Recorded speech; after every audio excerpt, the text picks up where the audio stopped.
КФД СТО М14 с правосторонним стеклом. Почему я обратил на нее внимание? Во-первых, это отдельно стоящий, готовый к эксплуатации отопительный прибор. Если брать обычную каминную топку, то к ней нужно делать короб.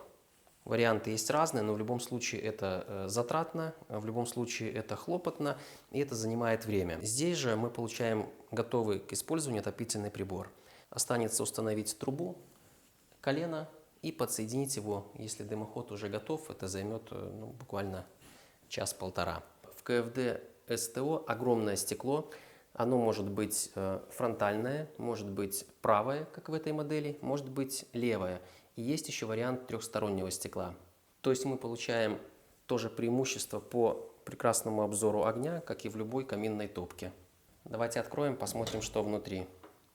Топка сделана из комбинированных материалов. Основной корпус стальной, но вся внутренняя часть топки футирована чугуном. Чугунное литье выполнено довольно качественно, все хорошо садится в свои пазы. Стыки обильно смазаны герметиком, визуально они выглядят герметичными. Отражатель пламени выполнен из вермикулита. Это очень современный материал, который, помимо того, что он долговечный, его еще можно заменить. Он практически закрывает всю верхнюю часть, что позволяет задерживать огонь как можно дольше внутри топки.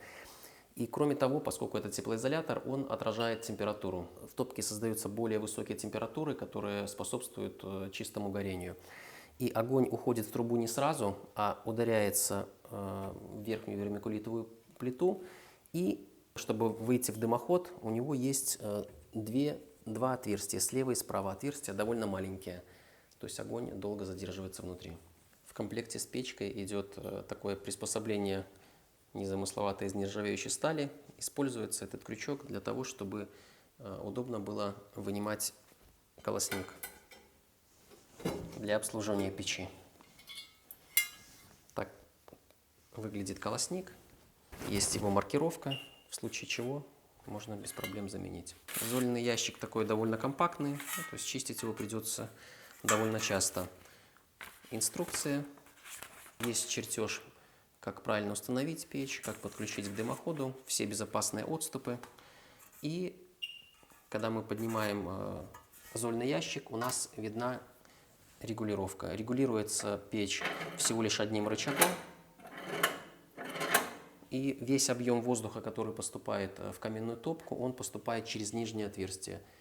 Если у нас подключен патрубок для поступления воздуха извне, то весь объем воздуха идет с улицы. Если его нет, следовательно, из помещения.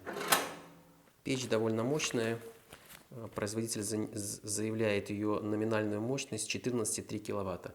То есть номинальная это не максимальная, а та мощность, которой она может работать, то есть нормальная для нее.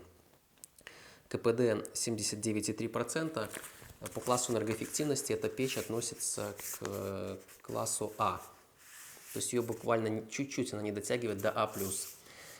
И такой важный показатель, который есть не в каждой инструкции, здесь обозначен сезонный КПД. Он в этой печи 70%, что в принципе тоже высокий показатель. Эта печь и не стальная, и не чугунная.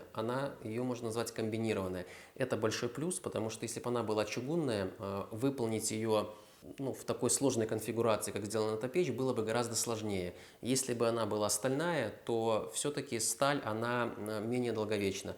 Использование комбинированных материалов позволяет достичь эффективности стальных печей и долговечности чугунных.